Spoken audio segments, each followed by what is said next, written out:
Il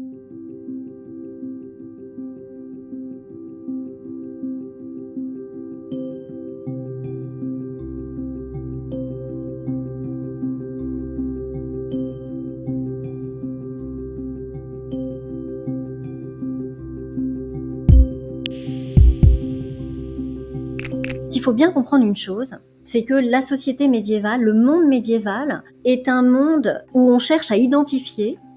à caractériser, à distinguer.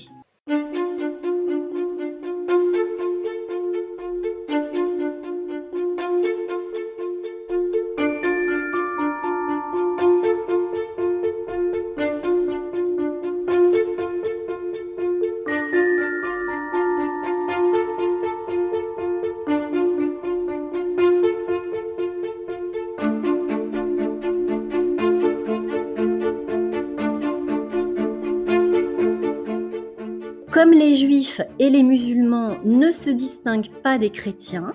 pour éviter les relations interconfessionnelles illicites, c'est-à-dire en réalité la sexualité, les relations sexuelles entre juifs, musulmans et chrétiens, eh bien, on impose aux juifs et aux musulmans le port d'un signe distinctif.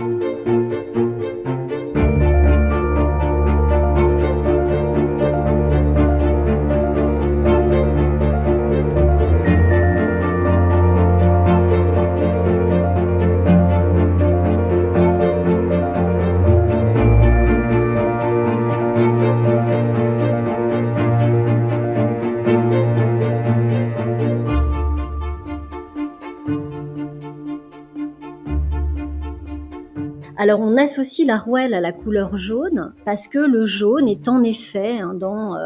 la taxinomie des couleurs une couleur qui est très souvent dépréciée, considérée comme la couleur de la traîtrise, comme reflétant les mauvais sentiments. Sauf que en réalité, toutes les couleurs peuvent être négatives, mais peut-être tout simplement parce que c'est une couleur qui est très visible sur les vêtements.